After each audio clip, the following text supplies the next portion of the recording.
3 months ago, I started my very own virtual assistant business. And today I'm going to share with you exactly how much money I have made in those 3 months.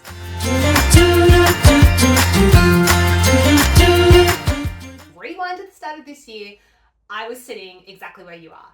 I was thinking about becoming a VA, I was searching the internet and watching what other people were doing, and I was wondering, can you actually make money from this? I am here now to share with you exactly how much money I have made in my first 3 months of running my very own virtual assistant business. Before I started out, this was the information that I was looking for, and I really appreciated people who were online being honest and open and realistic about what's possible in this field. So that is why I'm making this video today. Keep watching to find out exactly how much I made in 3 months as a virtual assistant. Okay, so let's work through this in chronological order. And we're actually going to start before I even launched my business in May of 2023. And that's because in May of 2023, I hadn't launched my business yet. I wasn't working with any clients. I didn't have any income coming in. However, I already had expenses that I had to spend to set my business up. Some of the expenses that I had in May, the month before I launched my business, was a contract template, registering my business name, my Squarespace membership, and also I bought a font that I used in my logo. So all up, the expenses that I had in May were $317.70. So I had to outlay $317 before I even had a single cent coming into me. Then we have June, and on the 1st of June 2013, I officially launched my virtual assistant business, The Small Town VA. It was slightly terrifying. I had no idea if anybody was going to want to work with me, and I didn't have work experience in this area. I have been doing a lot of things personally online in the social media space and with organization and things, but I hadn't been working in this space. I had been a teacher for the past 10 years. So I was terrified. But I managed to land more than one client in my first month, which was very exciting. In June, the expenses also continued. Remember, this is when I was just starting up my business and I was trying to get all my processes and procedures and working out what technology I wanted to use.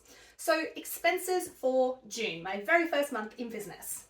I signed up for a Calendly membership, which is what allows people to book times in to do a discovery call with me or a welcome call or check-ins for my clients. So I have a paid Calendly membership, and that was $150 for a year-long membership. And then I also got a membership with DocuSign so that people could electronically sign my contracts, and that was $185 for the year. So those were my expenses for June. Now, the part that you've actually been waiting for. Let's get into some income. Some of the first work that I got for my business was actually working as a subcontractor. So I am still working for this person now, and I create some social content for them and their clients. In June, I made $205 from that client. I had my first client sign up for a retainer package, and that means that I keep a certain amount of time aside for them each month to do all the different tasks that they would like me to do in their business. So that client paid me $500. And then I had a casual job where a business got in contact and just wanted me to do a one-off job, and that was $110. So for my very first month in business as a virtual assistant, I made $815. Now, there is a catch here. I did make $815. However, when that money comes into my business, I then allocate it to different places. So when somebody pays me, I allocate 25% of that to tax and put money away for when I get my tax bill later in the year. I put 15% aside for superannuation, so that money does go to me, but it's not going into my bank account. I'm putting it aside and making sure it's going into my super account.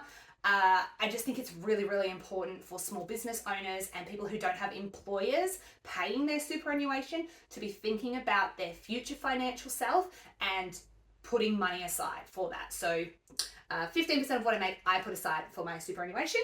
I then put 20% of what I make aside in business funds. So I've already started telling you about some of the expenses that my business has. And so I put 20% of my money I make aside for that, and that pays then for those things that my business needs to run. And then so I pay myself 40% of whatever I make. So just something to consider if you're thinking of becoming a VA and setting your hourly rate and thinking about what packages you're going to offer and how much you're going to charge for them. Think about those expenses and the things that you need to put money aside in your business, and then how much will actually be going to you in your pocket as spending money for your life.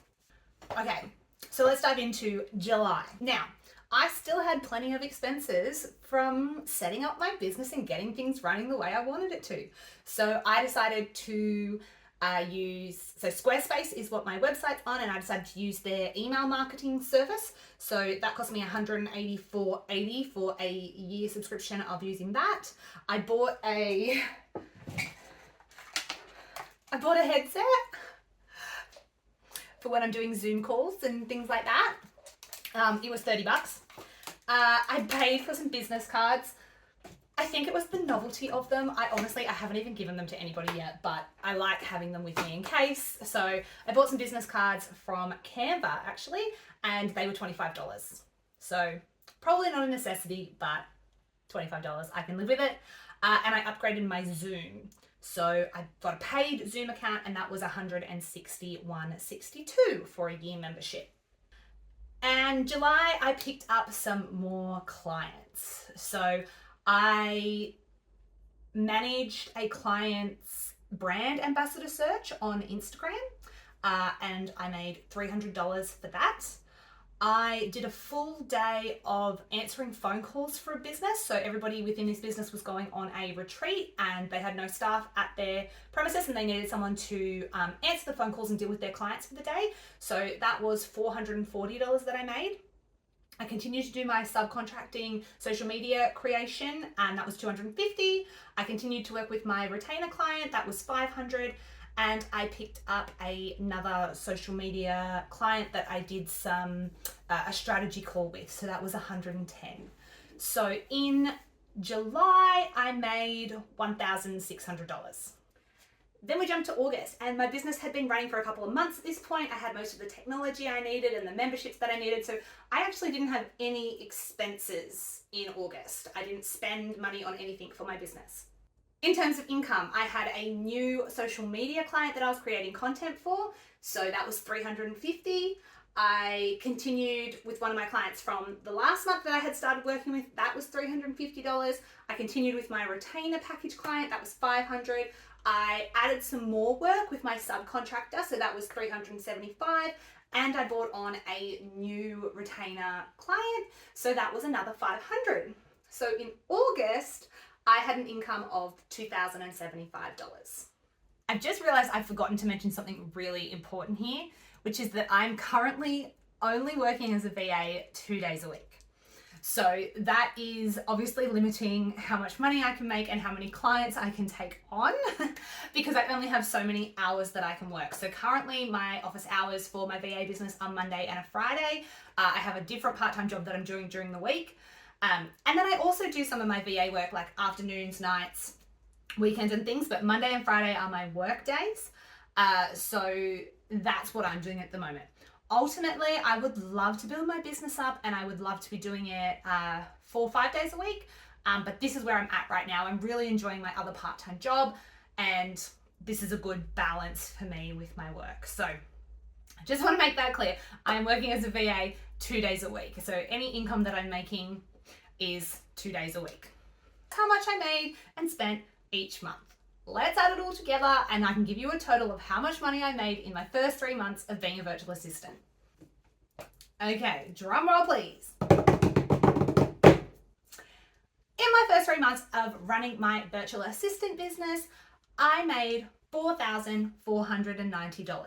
Let's break that down a little bit because don't forget I also had expenses. When we remove all of those expenses that I had to spend to build and grow my business, the profit that came into my business was $3,375.88. If you have been umming and ahhing and wondering if you should become a virtual assistant and if there is money to be made in this industry, I say why not? Give it a go. My personal experience so far has been really, really positive. I have found some incredible clients that I am really, really thoroughly enjoying working with, amazing women in business. And I really do feel that there is money to be made there. If you have great communication skills, you're detail orientated, and you can get on top of some of those tech skills and things, there is so much that you can offer to small businesses, and small businesses are looking for this. They're looking for people to help do those mundane everyday tasks so that they can focus on their business growth and the kind of big picture thinking that comes with being an entrepreneur. If you have any questions about being a VA, how to get started, anything else, pop them in the comments. Happy to have a chat, and I'll see you in my next video. Bye.